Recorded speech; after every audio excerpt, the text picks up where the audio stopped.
My name's Drasen. I'm from here, Miami, Florida, born and raised. And I'm a DJ, producer, engineer, visionary, trying to raise the consciousness of the planet through my music. Yeah, so this is the Miami Supercar Rooms. It's basically my home because I've DJed so many events here, from the Lamborghini family, to the Ferrari family, to the Gumball 3000, and a bunch of private events. I've met incredible people here, absolutely incredible, like Sophia Rothschild. I've met Fabio Lamborghini, and just different families from all these supercars, Right behind me, we got the Formula One race cars. We got a simulator right here that's $100,000 that simulates, actually racing an F1 car. So it's incredible. This venue is always so exciting. It's almost a hidden gem in Wynwood. And I'm proud to call it my home. I DJ all the way up there, and I'm always like the spotlight for all these events. It's just absolutely incredible. The owner is Elo, pretty much a brother to me because he's always helped me out, always pushed me to DJ all these events. So I give him a lot of credit also for him following his dreams. And I see him go through so much to keep this venue alive. And here it is blossoming. My journey started 12 years ago. I started DJing. I loved it. I was like, this is different. I can follow this with all my heart and passion.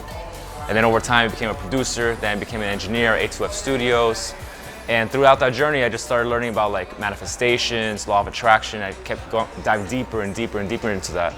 And to the point where I met some incredible psychics, incredible people that have just come into my life. And we're just raising all that to the next level. So music, honestly, I gotta thank Daft Punk. Daft Punk's song One More Time, I heard it back in high school. Made me fall in love with electronic music. Must have repeated that song like 5,000 times or more, plus all the remixes. And yeah, that led the way to going into music. And also, shout out massive to twin brothers. I went to a house party they threw, and that's where I fell in love with house music, and I've been doing house music ever since. My favorite gig was honestly here at Club Space Miami, DJing the Terrace. That was always a dream of mine. And when I was DJing up there with my friend, going back to back and seeing the whole crowd rock to our edits and our music, it was an unbelievable feeling. It still shakes me to the core to this day. And I'm taking that to the next level with now Metaverse events, music NFTs, and really trying to integrate the blockchain. So I just kept following my heart. I've always had a side gig on the, a side hustle, some jobs. But about a year ago, it really got serious when some income started coming in. And that's where I kind of dropped everything and went fully into music.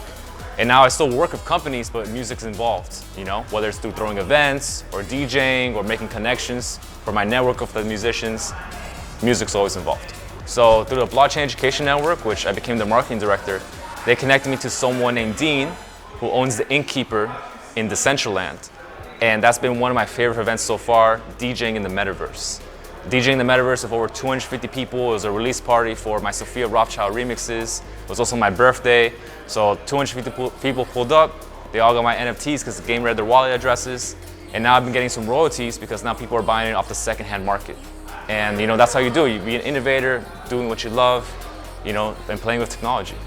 Yeah, so the Blockchain Education Network is a nonprofit, and they basically help kids around the world learn about blockchain. And they started back in Harvard and MIT, students teaching each other because teachers wouldn't do it. And that spiraled into a global network of students, professors, individuals in different blockchain companies, now all helping each other, especially with students. We actually flew out 20 students to BTC 2022. And it's all about just educating the students. The more they know, the better the future can be, because this technology is for your own sovereignty. You know what I'm saying? It's outside the traditional system. Collaboration is so key, and it's so fun, because your network gets introduced to their network and vice versa. And there's different leverages that both people have, and it's just like putting a puzzle together. The puzzle gets bigger as more people are connected. Now, sometimes too many hands in the pots can be a bad thing, but if you find the right people to collaborate with, then it's just harmonious. I met so many producers and DJs. One group in particular was the Mastermind Society, which is a group I ran about 5-6 years ago. Then everyone kind of moved along, but Ian Allen, formerly Born One, Tax Shack, Mr. Ferbs, Jimmy Duvall, Neve, who goes by Benda, Massive. I created this group back then because they were all from different genres, and I wanted to learn all these different genres, take influence from them, help each other be inspired by our different sounds, see different strategies to production. And it was just like a hub for creativity, for music creativity. Brandon Wayne, can't forget him, also a brilliant producer. He's also getting into programming. I'm sure he's gonna get into the Web3 sense of programming. And yeah, man, these are my closest friends that have also never given up on music, and I will always respect them, and they have my support for that. You know, it's not about the fame, it's not about like trying to blow up, it's just about doing the music right. And it's not about doing 80 hours on a song too. Like some songs do take that long, but there's some songs that take only 10 hours. You know, you just have to do what the song calls for. That's real love. Like do what it calls for. If it takes 80 hours to do it, do it. If it takes 10 hours to do it, you do it. And I'm doing house music right now, and I'm putting all my effort into that so we can take house music to the next level. Oh, I'm gonna keep doing this. I wanna do a monthly party in the Metaverse, like maybe connected with the company I'm working with, Blockster, where I wanna combine the Metaverse with a real life party. So people in the Metaverse see the real life party, people in the real life party see the Metaverse, and I'm DJing it, and it's just gonna be crazy. Thanks to Ben, Blockchain Education Network. They're the ones that put me on, got me the connection. And now that party gets around 250 people every week, and it's just spiraling bigger and bigger and bigger. Eventually, they want to do festivals in the Metaverse. I definitely see them being one of the first to do that. Yeah, so Blockster is a global media platform. I'm their creative growth strategist, and so they really want me to get more brand awareness about them around Miami, and doing cool stuff like that, like the penthouse party I threw, maybe talking to Formula One, talking to other cool DJs, cool events, and just being creative overall. Again, blockchain is all about being creative, so I'm just going with the flow. Yeah, I love that. Yeah, I mean, in the Metaverse, you know, there's just so much opportunity to be whoever you want. There's so much opportunity to experiment. There are drawbacks where like maybe you don't want to be too invested in it. This is still real life. You gotta experience real life. You gotta go out in nature and meditate. You know, it can't just all be digital. But you gotta leverage it, just like social media. Too much social media is toxic. But if you leverage it the right way, you'll get, you know, mass opportunity. You can reach out to so many more people. So I think it's the same thing for the Metaverse. Don't get too obsessed. Just leverage it and experience real life at the same time. So I believe every human on the planet has innate abilities that are beyond their comprehension. Like whether it's remote viewing or telekinesis or telepathy, that's all within us. We all just need to access it. And I really want to help my music, like I want my music to inspire people looking into that, people, or even just being more creative in general. Because this isn't all humans. We're all very powerful beings of light. And you know, I think it's time for us to evolve and take it to the next level, and I want to pioneer that. Mostly through my music. You know, I think a lot of people look at monks and stuff like that, and maybe that's a little too far out. But if you see a cool guy DJing, you know, inspiring the masses, and he's doing it, you know, then I think that's the right inspiration that the world needs. You know, just someone they can relate with. So I mean, I started just like from zero, just like learning virtual DJ, Mixmeister, back in high school, doing like mixtapes for CDs, giving it to friends, just a bedroom producer, bedroom DJ. And over time, I just kept networking. You know, I played my favorite venue, Club Space. Then I played here, the Supercar Rooms, which here I've done events for Lamborghini family, the Ferrari family. This is where I met Sophia Rothschild, where now I have like a remix album with her, and that's been amazing. And you know, it's mostly through the people I'm meeting that really makes these manifestations super important for me. And now I'm DJing in the Metaverse, and I met a bunch of cool, like, you know, psychs and stuff that told me unbelievable things. I can't reveal everything, but it's been a wild ride, and it honestly feels like a movie. I'm in no rush to fame. I'm just going with my flow, and where life takes me is where it's going to take me. And I believe those manifestations are going to be enormous on a cosmic level. Love that. Law of attraction manifestations, reading books like The Secret, Asking It Is Given by Abraham Hicks, or What You Wish For Can Be Done. Like those kind of books are so high vibratory that they lead you to like other high vibratory people. You know, the people around you, your environment around you is representative of your vibration, your frequency, or something that you share with those people around you. And so reading those books takes me to like these psychics who are extremely powerful. Like I've gotten past life readings, I've had like, my future told to like the exact day. I don't want to give out any names to the people that are providing that information to me because they usually like to be very private, but it's absolutely incredible and it's very real. Like astral projection, aligning your chakras, everything being sexual energy and how to control that energy. You know, we as humans, we don't really think about it that often, but each cell in our body has approximately about 0.4 volts.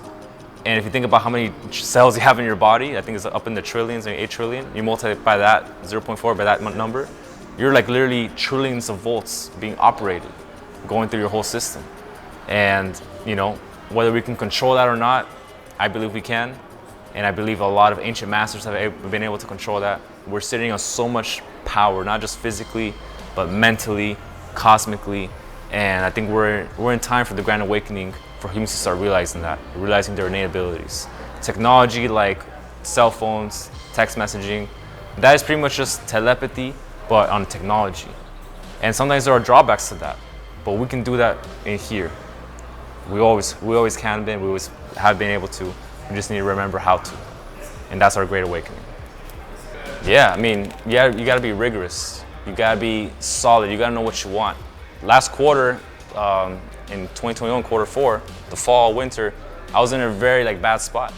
Like there were some things that had happened, I was even doubting myself. And if I'm doubting myself, I was like, man, maybe my family and friends are doubting me. But I had to pick myself up, tell myself I committed to this commitment. It's like, you gotta commit to it. You can't say you just want it. Because if you just want it, when it gets bad, you're gonna drop it. You gotta commit to it because that's when you know, like, no matter what shit happens, you're gonna go through with it. And and that's the power I hold. Like, I'm committed. I told myself I'm gonna get this accomplished. It's been 12 years. I don't care if it takes me for another 12 years. I'm committed to the game.